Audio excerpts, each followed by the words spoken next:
Hello friend, medical technology and procedure চ্যানেলের পক্ষ থেকে আরও একটি নতুন ভিডিও নিয়ে চলে এসেছি। আজ আমরা কথা বলবো ভাইটাল মনিটরের ব্যাপারে।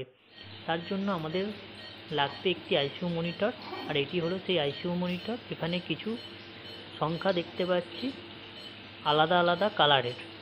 এই সংখ্যাগুলি কি এবং এই সংখ্যাগুলি কিসের ইঙ্গিত করছে, আর এই মনিটর কেন ইউজ করা হয়, এই সমস্ত কিছুই জানাবো এই ভিডিওতে। প্রথমে জানবো আইসিইউ মনিটর কেন ইউজ করা হয়। আইসিইউ মনিটর ইউজ করা হয় পেশেন্টের ভাইটালসগুলি জানার জন্য। পেশেন্টের ভাইটালস কি, তার হার্ট রেট, বিপি, স্যাচুরেশন আর রেসপিরেটরি রেট, ভাইটালসগুলি জানার জন্যই আমরা আইসিইউ মনিটরের ইউজ করি।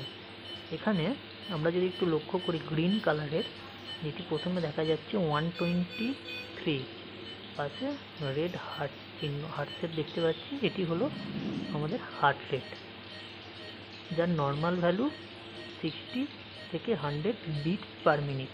123 অবশ্যই বেশি আছে।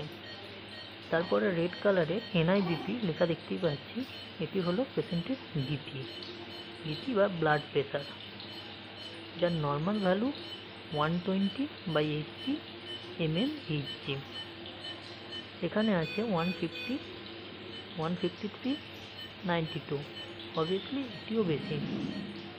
তারপর ইয়েলো কালারের SpO2 লেখা যেটি দেখতে পাচ্ছি 97%, এটি হলো স্যাচুরেশন লেভেল বা অক্সিজেন লেভেল।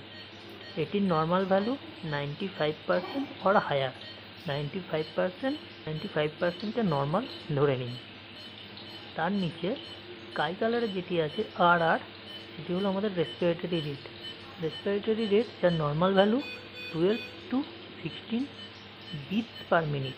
সমস্ত ভাইটাল সাইন্সগুলি দেখার কাজেই আমরা আইসিইউ মনিটর ইউজ করি। তো এই ছিল আজকে আমাদের ভিডিও, আইসিইউ মনিটরিং বা ভাইটাল মনিটর। ভিডিওটি কেমন লাগলো অবশ্যই জানাবেন।